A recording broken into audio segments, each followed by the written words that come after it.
Kuna hii historia ya mwanamke mmoja tajiri ambaye alikuwa na uchumi wake anajiweza, lakini huyu mama ni mjane bwana. Alikuwa anasali katika kanisa moja hivi ambalo kwake yeye lilianza kumtia wasiwasi, lakini alikataa kabisa kuwekewa mkono katika kichwa chake na huyu mtumishi wa Mungu, lakini alichokuwa anakiona kanisa zima lilikuwa likioni. Waumini wenzake walishangaa kwa nini ameshindwa kupokea mkono wa mchungaji na kaukataa kaurudisha, lakini mchungaji bwana alirudisha mkono wake kwa hekima, wala hakuwa na maneno mengi kabisa kumuuliza kwa nini amekataa kupokea mkono wake. Bwana, naomba twende katika huu mzigo bwana, tutajua siri ya huyu mwanamke na huyu mchungaji, kuna nini ambacho kinaendelea kwenye kanisa lake, lakini kuna kitu utajifunza. Mimi ni nani? Mimi ni Shai TZ.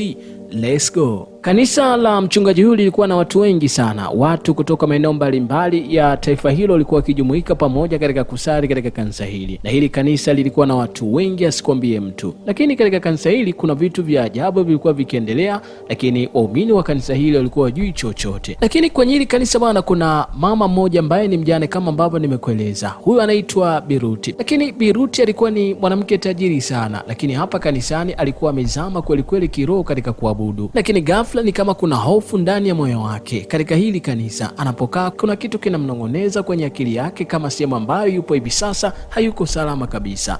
Lakini baada pale mchungaji akaanza kuombea watu. Katika maombi ambayo alikuwa akiendelea, Biruti alikuwa kwenye wasiwasi mzito sana, kwani kuna vitu alianza kuonyeshwa na kisha kukaja maneno fulani katika vifungu vya Biblia, nayo yaliendelea kumuonya katika kila ambacho kinatokea hapa ni kama hayuko sehemu salama kabisa. Lakini hao yote hayakutosha. Lakini baada pale mchungaji akawa anaombea, ikafika zamu ya kupokea baraka kutoka kwa mchungaji, lakini Biruti akakataa kabisa mkono wake. Lakini mchungaji akaona hakuna shida, akatoka pale kwa hekima tu, wala kusumbua kabisa. Lakini watu kanisani walishangaa kwa nini amekataa mkono wa mchungaji, na baada ya pale kutoka nje hapa watu wote wakaanza kumzungumza kwamba huyu mama ndiye ambaye kakataa mkono wa mchungaji. Wakawa wanajadili kweli kweli, wakinong'ona chini kwa chini. Hali hii ikamfanya jawe na wasiwasi. Lakini huu siku alikuwa kwenye mawazo mazito sana, akaanza kuwaza hii ambayo inatokea akiwa kanisani ni hali gani? Maana kile kwamba kwa nini anaonyesha vitu vya ajabu katika hili kanisa na anajawa na uoga kweli kweli. Akazama kwenye maombi aendelee kumwambia Mungu amonyeshe kwa kile ambacho kinatokea. Lakini Biruti bwana, siku nyingine akarudi kanisani kama kawaida, lakini alikuwa mwenye hofu kweli kweli, akijiuliza kile ambacho kilitokea siku ya jana kilikuwa kinamaanisha nini. Lakini baada ya kufika kanisani watu wanamtazama tu na kisha wananong'ona tu kivyao vyao. Lakini kanisani ibada ikaendelea kama kawaida, watu wakatoa ushuhuda. Lakini kuna baba mmoja alitoa ushuhuda hapa, watu kawagusa kweli kweli, kwani alieleza kuhusiana namna Mungu wa madhabahu hiyo alivyomwokoa katika ajali mbaya na wengine wakafariki. Lakini Ruti moyoni kuna kitu kinanena tena kwa sauti kubwa sana, kikimweleza mali hapa si sehemu salama kabisa. Baada pale mchungaji akasimama akasema kwamba leo nitaomba na nitamwombea mmoja baada ya mwingine. Manake hapa watu wote wakasimama kwa ajili ya kwenda kuombewa. Hakuna ambaye hakutamani kuguswa mkono na huyu mchungaji. Watu wote walikuwa wakiomba kweli kweli, lakini akaanza kupita mmoja baada ya mwingine kwa ajili ya maombi. Lakini kwa upande wa Biruti tena hofu ikaja ndani ya moyo wake, akawa na hofu kweli kweli tena kwa mara nyingine anaenda kuaibika tena kanisani. Hii haiwezekani kabisa. Maombi yalipoanza akaanza kuwagusa watu mmoja mmoja, lakini wakati anamgusa hapa kuna vitu vya ajabu vilikuwa vikitokea. Ni kama vivuli fulani vya nyoka mkubwa ambaye alikuwa akitema moshi mweupe, na hii yote ilikuwa ni baraka inatoka kwa huyu nyoka. Kumbe huyu mchungaji alikuwa na nguvu za ziada katika kuwaponya hawa watu. Lakini haya yote wakati anaendelea, Biruti pekee ndiye ambaye alikuwa anayashuhudia, lakini kanisani humo wengi walikuwa hawayashuhudii haya ambayo yanatokea. Biruti akatoka kwa spidi kweli kweli humo kanisani, na kisha akaenda kuingia kwenye gari yake akiwa mwenye hofu kweli kweli, lakini anajiuliza nini hiki kinatokea? Nini hiki Mungu wangu kinatokea? Naomba unisaidie kukiona kila ambacho kinatokea hivi sasa. Lakini mzigo unaturudisha nyuma miaka michache iliyopita. Ilikuwa ni kwa mara ya kwanza anaingia katika kanisa hili. Maisha yake yalikuwa ni magumu kweli kweli kwa Biruti. Biashara zake zilikuwa ziendi. Watu wengi walikuwa wapendeze kabisa na bidhaa zake. Hapa kila siku alikuwa akilia tu kwa kuomba kweli kweli, na kila siku alikuwa akihudhuria katika hili kanisa. Lakini toka ahudhurie kwa mara ya kwanza katika hili kanisa, mambo yakabadilika. Watu walimtambua, taifa zima likajua biashara yake, na akaingia mikataba na makampuni mbalimbali. Maanake mafanikio yalikuwa ni makubwa kweli kweli kwa kustajabisha. Kwa watu wengi ambao walikuwa karibu wakaanza kushangaa, pengine kaenda Freemason. Lakini wapi, hiyo ni baada tu ya kuanza kuabudu katika hili kanisa. Na hata pia mchungaji alikuwa anampigia mara kwa mara kwa kumsihi, lakini pia alifanikiwa kumpa gari mpaka mchungaji akampa zawadi, lakini pia akaanza kuwasomesha watoto wake, na huyu mchungaji akawa ni mtu wa kuheshimika sana katika hili kanisa. Lakini leo hii anakuwa na hofu kweli kweli kuhusiana na hili kanisa, kuna nini ambacho kinaendelea. Lakini Bi Ruti akiwa amelala akaona ndoto mbaya sana ambayo inamwonyesha mchungaji wake akiwa katikati ya watu wengi kweli kweli, na sehemu ambayo haijaeleweka kama ni sehemu ya kawaida. Nake huyu mchungaji nguvu zake zote zinatoka pale pale kwa hao wazee ambao wanaonekana katika ndoto hii. Lakini haya yote yanayotokea, Bi Ruti akiwa amekaa kwenye gari lake ana mawazo kweli kweli, lakini hapa kuna vifungu vya Biblia vikawa vinatiririka ndani ya kichwa chake. Lakini aliyemtoa kwenye hizi njozi bwana ni huyu mlinzi, akawa anamjulisha kwamba anatakiwa atoe gari yake hapa, kuna watu wanatakiwa wapaki katika hili eneo. Lakini baada pala akaenda kupaki pembeni, lakini siku nyingine kanisani hakuja. Watu wakaanza kunong'ona tu kivyao vyao kwamba inakuwaje mtu huyu ameshindwa kuja kanisani, kwa nini? Lakini mchungaji wala hakumuulizia kabisa, ingawa alikuwa ni mtu maarufu sana kanisani na ni mtu ambaye alikuwa akiuliziwa mara kwa mara na mchungaji. Lakini hii siku mchungaji hakumuulizia, akaendelea na mambo yake kama kawaida. Mahubiri yakaendelea, watu wakabarikiwa na watu wakaponywa hii siku, na watu wakarejeshwa kwenye hali zao nzuri. Lakini siku kadri zinavyosogea, huyu mchungaji mafanikio yakawa makubwa sana. Akanunua gari, lakini pia akakamilisha ujenzi wa kanisa kubwa. Watu wakashangilia baada ya kukamilika kwenye huu uzinduzi, wakahamia kwenye hema jipya ambalo lilikuwa ni hema kubwa sana. Lakini kadri siku zinavyosogea, miongoni mwa waumini ambao ni wafanyabiashara wakaanza kufilisika, kampuni haziendi, yaani kuna vitu haviendi sawa kabisa. Lakini hata pia kwenye mikataba ambayo walikuwa wakisaini, maana yake mikataba inavunjika tu bila sababu. Lakini hata pia kwenye upande wa ndoa nako kulikuwa na migogoro ambayo ya kupita kiasi. Kanisa likajawa na huzuni, lakini wachache wao walikuwa na mudi ya kuabudu katika hili kanisa. Lakini asilimia kubwa walipitia nyakati ngumu sana waumini katika hili kanisa. Hakuna aliyekuwa akijua kwa kila ambacho kinaendelea kwenye hili kanisa kama kuna vitu vya ajabu vinaendelea. Lakini siku moja jioni, Bi Ruti akiwa anatoka kazini, lakini ghafla akakutana na bibi mmoja hapa. Huyu bibi bwana alikuwa anaomba pesa kwa ajili ya kula. Anasema kwamba ana njaa ya kufa mtu. Hapa anaomba asaidiwe angalau hata kidogo ili akajikimu kwa siku ya leo.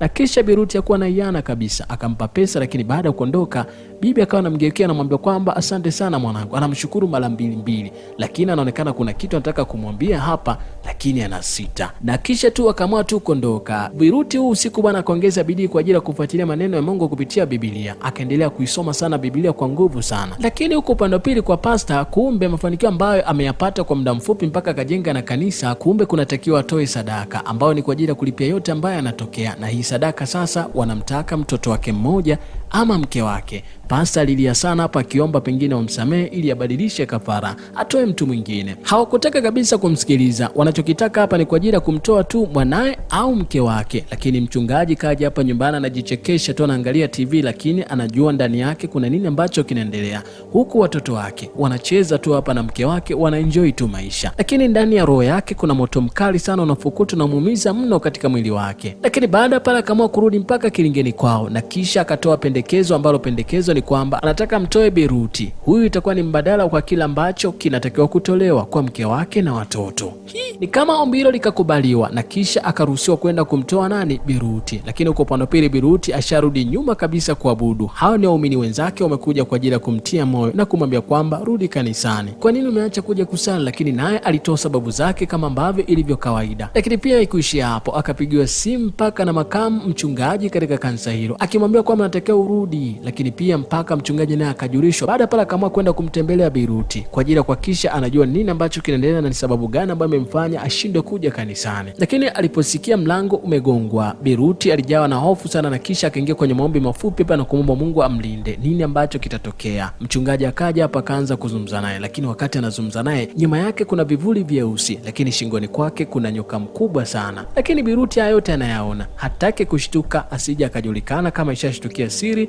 ya huyu mchungaji. Mchungaji alizungumza mengi sana, akamwomba sana kurudi kanisani, lakini baada ya kutaka kuondoka akataka mwekee mkono kichwani, lakini Bi Ruti akakataa, akasema hapana, naomba tu aache mchungaji, sitaki mkono wako nishike. Lakini jambo hilo lilimshtua sana mchungaji, akashtuka, akahisi kama kuna kitu kimegundulika. Lakini usiku wakati amelala, Bi Ruti akaingiwa na ndoto kali sana, na kisha akaanza kuomba. Lakini wakati anaomba kuna watu ama vivuli vyeusi vinamtazama tu hapa.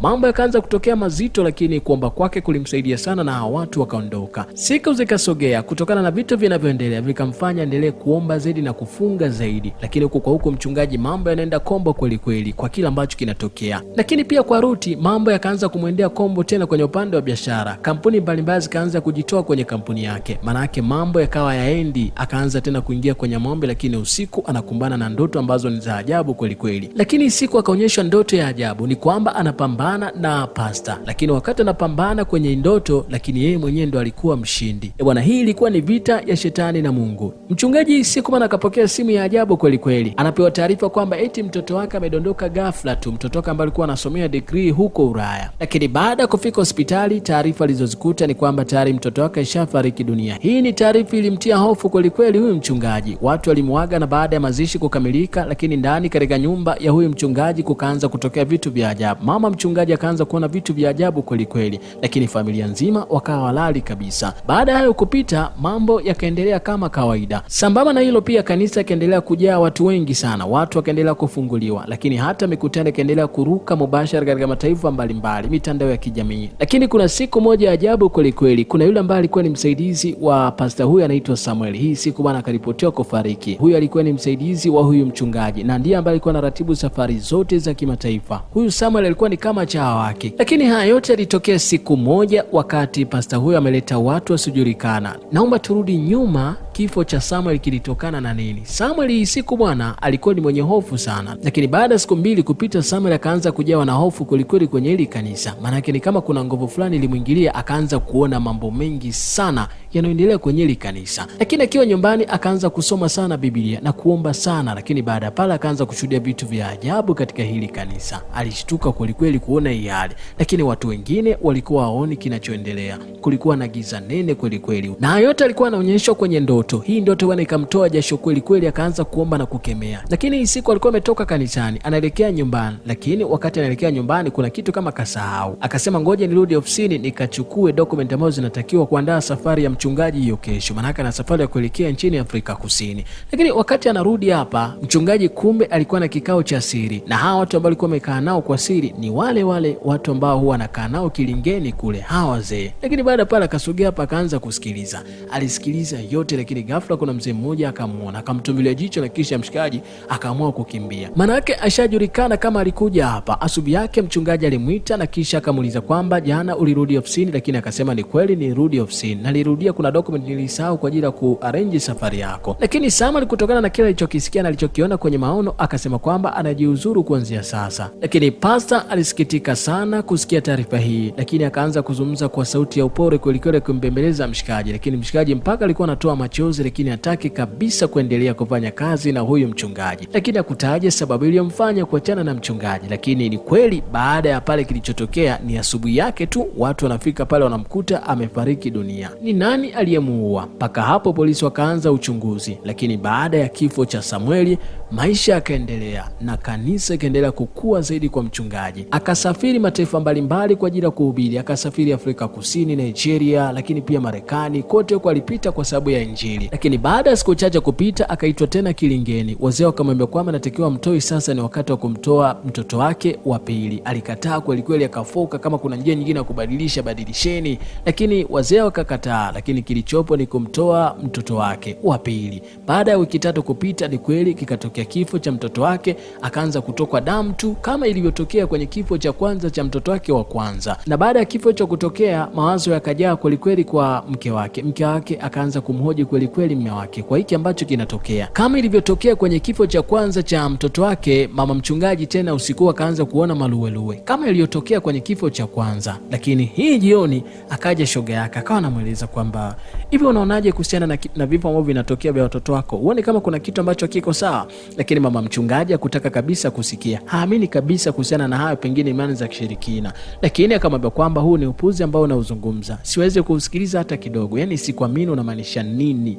Na kisha tu akamua tu kumtimua hapa akaondoka. Lakini yeye aliondoka kwa sababu hakuona kama wanaelewana. Akaamua tu kuondoka shoga yake. Lakini akaamua kurudi mpaka kuzungumza na mume wake, kumuuliza kwa kila ambacho kinatokea, sababu ya vifo hivi ambavyo vinatokea ni nini. Lakini mchungaji akamweleza kwa maneno ya kibiblia, akamwambia kwamba kama yeye ametuumba, manake hata kinachotokea ni mipango yake, hivyo tusihusishe vifo na mambo mengine kabisa. Mama hii siku akapotezea, lakini usiku akiwa amelala akaanza kuota ndoto za ajabu. Anaota mara yupo kwenye jeneza, mara wote anatokwa damu nyingi kwenye kinywa chake, lakini akaona ingia kwenye maombi mazito sana, kwa sababu ana muda mrefu alikuwa amepofushwa na umaarufu wa mume wake. Hata kuomba kwake ilikuwa ni shughuli kweli kweli, lakini siku akaingia kwenye maombi, lakini kwenye maombi kuna kitu akakumbushwa, akaonyeshwa siku ambayo Biruti alikuwa kanisani, alikataa kuguswa mkono na mume wake, lakini hiyo ikawa inajirudia sana, akawa anajiuliza hii ni nini. Lakini usiku akajawa na ndoto za ajabu ambazo zilikuwa zinamtembelea kwenye akili yake. Lakini baada ya pale akaamua kwenda kuomba msamaha kwa Biruti, kwana alitoka kanisani na yeye ni miongoni mwa watu ambao alizungumza maneno mabaya sana kumhusu Biruti, lakini Biruti hakuwa anaiana kabisa, kama tu kumsamehe. Lakini huku kwa mume wake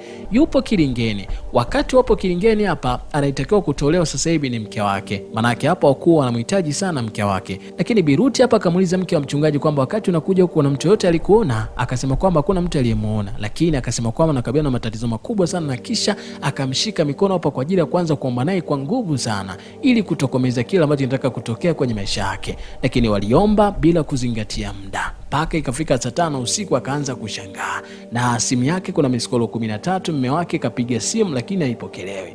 Akasema kwamba hapa anaondokaje nyumbani, lakini Biruki akamzuia asiondoke, maana anaona kabisa kwenye maono kuna kitu cha ajabu, akienda kula anaweza akauawa. Lakini usiku ambao alilala pale akaanza kushuhudia ndoto za ajabu, lakini pia kuna watu ambao walikuwa wakitokea kwenye chumba chake, mara taa ziwake mara zizime. Lakini asubuhi kukakucha ukaendelea na maombi, lakini wakati hapo kwenye maombi hapa ghafla akadondoka tu.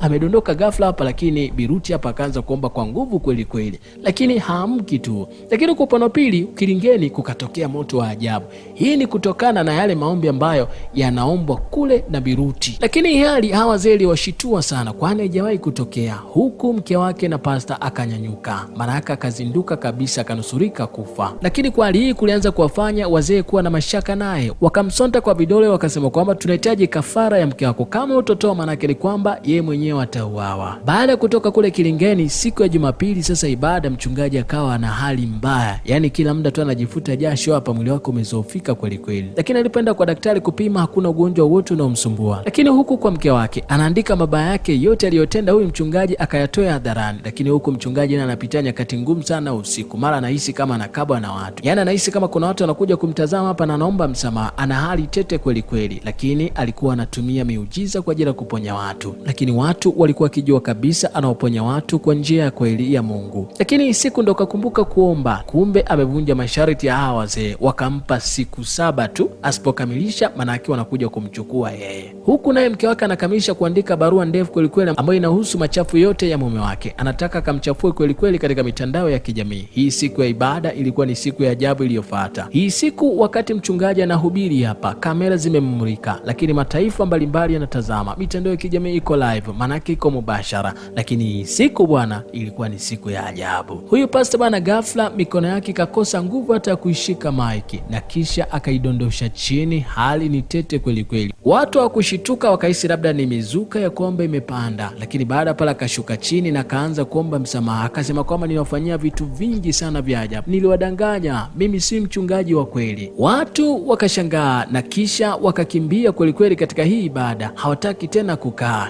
Bwana na mke wake taarifa zikaiona kwenye mitandao ya kijamii kwa kila ambacho kimeendelea. Bwana ilikuwa ni shughuli hii siku, watu walikuwa ni wengi kweli kweli kwenye mitandao ya kijamii, wakiwa na minongono mingi kweli kweli kuhusiana na huyu mchungaji, namna ambavyo alikuwa anamwamini. Lakini baada ya pale ile kanisa likakosa kabisa watu, likabaki empty na halina hata mtu mmoja. Na hapa chama lake wakatokeza katika chumba hiki ambacho alikuwa akilia tu, wakamwambia siku ambazo tulikupa zimeisha, manake ni sasa tunataka kukuchukua wewe badala ya mke wako. Akaomba sana msamaha. Huku kwa mke wake alikuwa akiomba sana na Biruti kwa ajili ya kumkomboa, wanajua yuko kwenye hatari, waliomba mno. Lakini huku akaanza kutoka na damu nzito kweli kweli, akikoa tu anatoka damu huyu mchungaji. Lakini baada ya pale kukaanza kutoka nuru bwana katika uso wake, manake hawa wazee ambao walikuwa wamemzingira wakatoweka kutokana na maombi. Kesho yake asubuhi nuru ikaendelea kuwa nzuri katika maisha yake. yake, lakini moyoni mwake yupo anawaza kweli kweli kama atarudisha vitu vyote ambavyo vilikuwa. Lakini hapa namshukuru Mungu kwa sababu ametoka kwenye dimbwi zito sana ambalo alikuwa amezama kwa kuamini katika nguvu za giza kuwaponya watu, lakini hapa anajuta kwa kuwapoteza watoto wake wawili wa thamani sana kwenye maisha yake, ni kwa sababu tu ya kutaka kuonyesha miujiza kwa watu. Huu ni mzigo wa Akili Unde ambao nimekusogezea hii leo mtazamaji, lakini nakusii tu tukutane kwenye mzigo mwingine unaofuata. Bila shaka umejifunza jambo katika huu mzigo, na kuomba tu subscribe, bonyeza alama kengele, lakini pia ushare na kulike katika video zangu zote ili ushiriki pamoja katika kukuza familia yetu. Mimi ni nani? Mimi ni Shai TZ. Let's go.